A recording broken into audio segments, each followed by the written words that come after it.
Nah, di sini seorang perempuan usia 23 tahun, anak pertama ya, G1, hamil 38 minggu, kemudian datang ke PMB dengan keluhan nyeri menjalar sampai ke pinggang. Nah, jadi untuk hasil anamnesisnya, perut ibu mules teratur. Untuk hasil pemeriksaan tanda-tanda vitalnya semuanya dalam batas normal ya, mulai dari tekanan darah, itu 110 per 80, nadinya juga normal 88 kali per menit, pernafasan 22 kali per menit. Kemudian suhunya 36,8 derajat Celcius. Untuk DJJ juga normal 140 kali per menit. Kemudian teratur ya, kontraksi uterusnya 2 kali 10 menit selama 15 detik.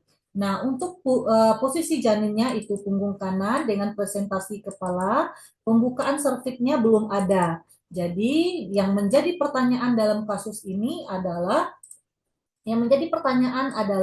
apa tanda persalinan yang dialami ibu pada kasus tersebut? Nah, jadi kita lihat apa tanda persalinan yang dialaminya.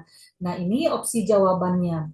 Berdasarkan kasus dan opsi jawabannya, maka untuk jawaban yang benar adalah timbulnya kontraksi uterus. Nah, jadi kita lihat apa dasar atau kata kunci yang perlu kita pahami kenapa jawabannya adalah timbulnya kontraksi uterus. Nah, jadi di sini yang ditanyakan adalah tanda persalinan. Nah, mana yang ilustrasi kasus yang menunjukkan adanya tanda persalinan, yaitu perut ibu mules teratur. Artinya kalau mules, artinya uterus sudah mulai berkontraksi. Kemudian di soal juga dikatakan bahwa kontraksi uterus 2 kali 10 menit selama 15 detik. Nah, jadi sesuai dengan ilustrasi soal, yaitu kontraksi uterus yang teratur, yaitu dalam hal ini 2 kali 10 menit ya, dengan durasinya 15 detik. Nah, ini merupakan salah satu tanda dari awal persalinan.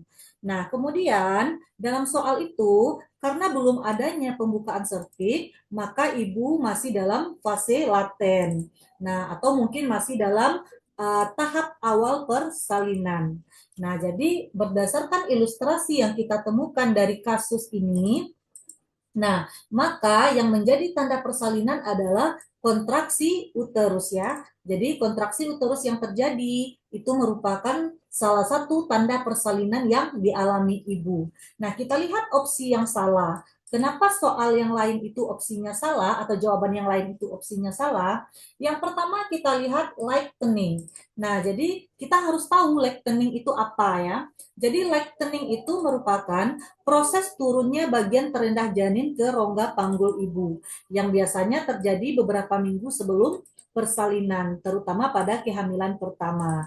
Nah, meskipun ini mungkin terjadi pada kasus, namun dalam soal tidak ada diinformasikan. Nah, jadi tidak ada diinformasikan bahwa adanya penurunan janin. Nah, makanya untuk lightening adalah opsi yang kurang tepat. Kemudian kita lihat opsi yang kedua adalah body show. Nah, apakah body show itu betul? Nah, di sini salah ya. Nah, kita harus tahu dulu body show itu apa gitu ya. Jadi, body show itu merupakan keluarnya lendir bercampur darah dari vagina akibat pelepasan sumbat lendir serviks yang terjadi saat serviks mulai mencoba membuka dan menipis. Jadi di sini belum ada pembukaan serviks. Maka bloody show udah pasti kurang tepat. Jadi pada kasus juga tidak disebutkan adanya lendir darah gitu ya.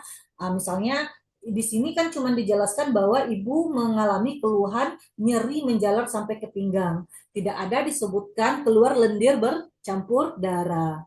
Dan belum juga ada pembukaan serviks ya. Jadi di soal belum ada pembukaan serviks. Maka untuk pilihan body show itu adalah pilihan yang tidak sesuai.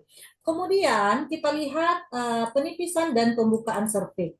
Nah, di sini belum ada pembukaan serviks. Nah, jadi karena belum ada pembukaan serviks, maka ini juga opsi yang kurang tepat. Nah, jadi ini opsinya kurang tepat karena di soal memang disebutkan belum adanya pembukaan serviks.